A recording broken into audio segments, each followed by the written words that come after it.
எங்க மூஞ்ச கூட பார்க்கலையே, ராத்திரி பார்க்க விட மாட்டேன். அம்மா நீ பார்க்காதம்மா, அப்பாவை எப்படி பார்க்காதம்மா. நேற்று இரவு 10 மணி, சுமார் 10 மணி அளவில் மறைந்த திரு சண்முகம் அவர்கள் கட்சி அலுவலகத்திலிருந்து இருசக்கர வாகனத்தில் அவர் வீடு திரும்பிக் கொண்டிருந்த பொழுது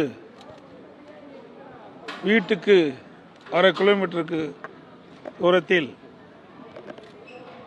அவருடைய இருசக்கர வாகனத்தை வழிமறித்து அவரை தாக்கி படுகொலை செய்திருக்கின்றார்கள். இது கடும் கண்டனத்துக்கு உரியது, நெஞ்சை பதற வைக்கின்ற செயல். அவர் படுகொலை செய்கின்ற பொழுது அந்த வீதியில் இருக்கின்ற தெருவிளக்குகள் அணைக்கப்பட்டிருக்கின்றன. திட்டமிட்டு இந்த படுகொலை செய்யப்பட்டிருக்கின்றார்கள். மற்றும் இந்த படுகொலைக்கு காரணமானவர் 55வது வார்டு தனலட்சுமியுடைய கணவர் சதீஷ் மற்றும் தனலட்சுமி, இன்னும் பல பேர் இதில் ஈடுபட்டிருப்பதாக ஊடகத்திலும் பத்திரிகையிலும் செய்தி வந்துள்ளன.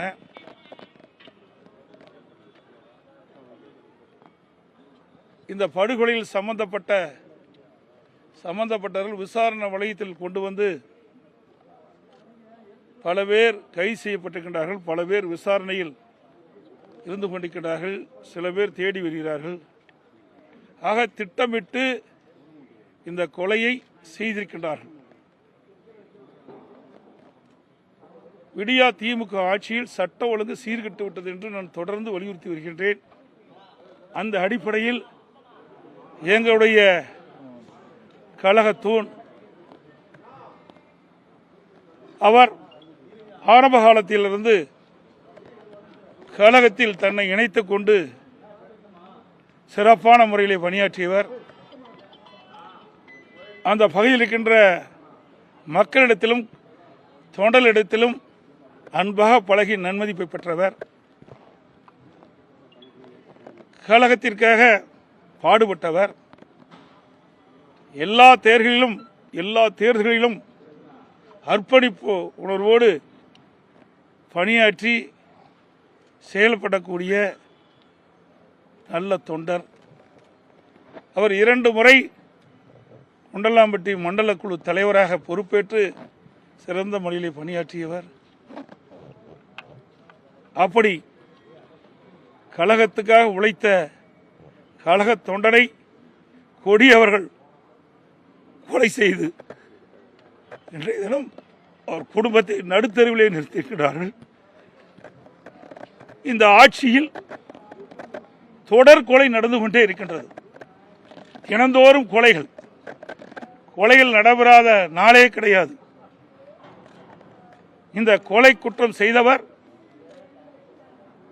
அந்த பகுதியிலேயே போதைப் பொருள் விற்பனை செய்ததாகவும் அதோடு லாட்டரி சீட் விற்றதாகவும் தகவல் கிடைத்திருக்கின்றன, செய்திகள் வெளிவந்துள்ளன. இப்படி சட்டத்துக்கு புறம்பாக செயல்பட்ட ஒருவரை காவல் நிலையத்தில் மறைந்த திரு சண்முகம் அவர்கள் புகார் செய்த காரணத்தினால் அந்த பொறுத்து கொள்ள முடியாத இப்பொழுது கைது செய்யப்பட்டிருக்கின்ற சதீஷ், அவரோடு இருக்கின்ற குற்றவாளிகள் இந்த கொடும் செயலில் ஈடுபட்டு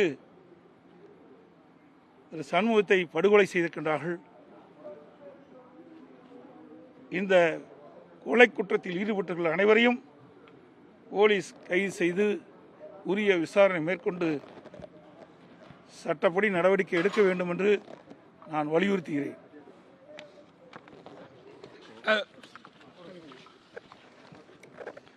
திரு சண்முகம் அவர்களை இழந்து வாடும் அவர் குடும்பத்தாருக்கும் அவருடைய உறவினருக்கும் என்னுடைய ஆழ்ந்த இரங்கலையும் வருத்தத்தையும் தெரிவித்துக் கொள்கின்றேன்.